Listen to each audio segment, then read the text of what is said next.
तर मनोज जरांगेंनी सरकारवर वेगवेगळ्या आरोपांची तोफ डागताना पुन्हा एकदा मुंबईमध्ये आंदोलन करण्याचा इशारा दिलाय। देवेंद्र फडणवीस आणि एकनाथ शिंदेंप्रमाणेच मनोज जरांगेंनी महसूल मंत्री चंद्रशेखर बावनकुळे आणि सामाजिक न्याय मंत्री संजय शिरसाट यांच्यावर देखील हल्लाबोल केलाय। फक्त सत्ताधारीच नव्हे तर काही विरोधी पक्षातील नेत्यांसोबत देखील जरांगेंची खडाजंगी सुरू आहे। नेमकं काय म्हणणं आहे मनोज जरांगेंचं, बघूया आमचे प्रतिनिधी कुलदीप माने यांचा हा स्पेशल रिपोर्ट।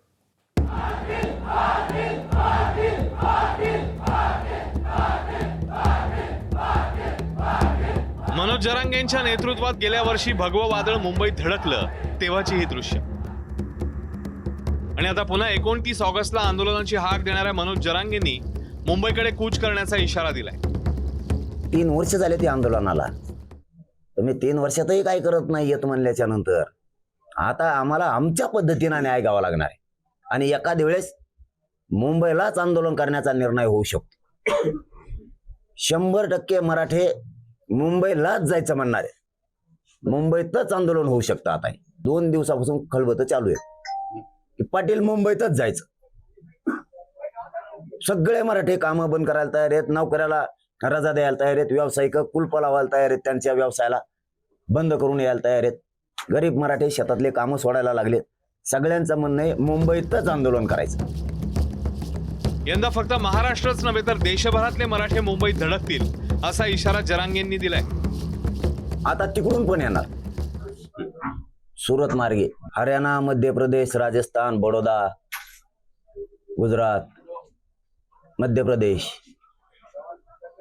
समुद्रामार्गे गोव्याहून चौकून मराठे येणार आहेत। एखाद्या वेळेस कदाचित मुंबईतच आंदोलन होण्याची शक्यता आहे, कारण मराठ्यात तीच कुजबुजी आहे। मी कुजबुज ऐकतोय, मी विनंती करतोय जे काही लोकप्रतिनिधींचं कुणबी प्रमाणपत्र रद्द केल्याच्या मुद्द्यावरून जरांगेंनी मुख्यमंत्री फडणवीसांना लक्ष्य केलंय। तसंच शिवसेनेच्या मंत्र्यांनी ज्याप्रमाणे आरक्षणासाठी आत्महत्या करणाऱ्यांच्या कुटुंबियांबाबत जी.आर. काढला, त्याचप्रमाणे ऊर्जा खात्याने जी.आर. का काढला नाही असा प्रश्नही जरांगेंनी उपस्थित केला।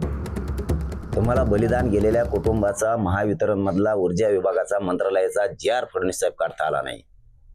ज्या प्रताप सरनाईक साहेबांनी त्यांच्या एसटी महामंडळाचा जी.आर. काढला, ज्या उदय सामंत साहेबांनी त्यांच्या MIDCचा जी.आर. काढला, फडणवीस साहेब तुमच्याकडे खातं आहे ते ऊर्जाचं, तुम्ही साधा जी.आर. काढू शकत नाहीत आणि काय नाक उचलून बोलणार आहेत मराठ्या पुढे तुम्ही।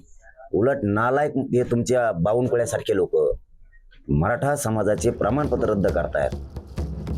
गेल्या काही दिवसांपासून जरांगेंनी महसूल मंत्री बावनकुळेंना लक्ष्य करायला सुरुवात केली आहे। त्या यादीत आता शिवसेना नेते आणि सामाजिक न्यायमंत्री संजय शिरसाट यांचंही नाव वाढवलंय। मी आता मरायची तयारी दाखवली। मला खरंच लय चीड आली। इतकं वाईट सरकार नसूनही की त्यांनी गरीब मराठ्यांवरती इतकं मोठं षड्यंत्र रचून मराठा समाजावर अन्याय करावा बावनकुळ्यासाठी। तुम्हाला एक बावनकुळ्या पाहिजे फक्त फडणवीस साहेब, मराठे नाही पाहिजे तुम्हाला। शिंदे साहेबाला ते फडणवीस या पाहिजे, ते शिरसाट मराठे नाही पाहिजेत, ज्या मराठ्यांनी तुमची उंची वाढवली। काँग्रेस नेते विजय वडेट्टीवारांनी जरांगेंच्या भूमिकेला उघड विरोध केलाय। राहुल गांधींचं नाव घेत जरांगेंनी त्यांच्यावरही तोफ डागली आहे। मला हे कळत नाही की कशाला त्याला घाबरतात, कोण आहे। एकदा जर तुम्ही ठरवलं आणि घाबरायचं काय कारण आहे, मुख्यमंत्र्यांना टार्गेट करतो किंवा कोणाला टार्गेट करत असेल तर सरकार म्हणून तुमची भूमिका ठोस असली पाहिजे।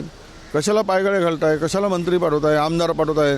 एक दिवस बसल्याबरोबर 4-4 मंत्री जातात आणि चर्चा करतात, त्यामुळे त्यांची हिंमत वाढली आहे। जर गेलेच नसते तर हिंमत वाढली नसती, पण हिंमत वाढली तर आता सरकारला भोगावं लागतंय। ते राहुल गांधींनी हे सांगितलं का मराठीच्या विरोधात बोल म्हणून?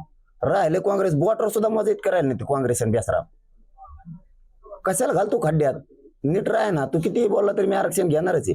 काँग्रेस कशाला डुबी तू? राहुल गांधीने हे दांदा ज्याला धरला काय आता? त्याला म्हणा माया नाद लागून बरं त्या राहुल गांधीला मी सगळ्या टोप्या उलट्या सुलट्या करीत असतो। मुंबईतच आंदोलन करण्याचा मराठ्यांचा निर्धार आहे असं जरांगे वारंवार सांगत असताना दुसरीकडे मुंबईत मराठा आरक्षण उपसमितीची सह्याद्री अतिथीगृहावर बैठक पार पडली। मराठा समाजाला दिल्या जाणाऱ्या सोयी सुविधांच्या अंमलबजावणीचा आढावा घेण्याच्या सूचना मराठा आरक्षण उपसमितीचे अध्यक्ष राधाकृष्ण विखे पाटलांनी संबंधित अधिकाऱ्यांना दिल्या। मुंबईत धडकण्याचा इशारा देणाऱ्या आणि सरकारला धडा शिकवण्याची भाषा करणाऱ्या जरांगेंनी अजूनही आंदोलनाची रूपरेषा स्पष्ट केली नाहीये. आता मनोज जरांगेंच्या नेतृत्वात भगवं वादळ मुंबईत धडकू नये म्हणून सरकार कोणती पावलं उचलणार याकडे फक्त मुंबईच नव्हे तर संपूर्ण महाराष्ट्राचं लक्ष असणार आहे. कुलदीप माने, ABP माझा, सांगली.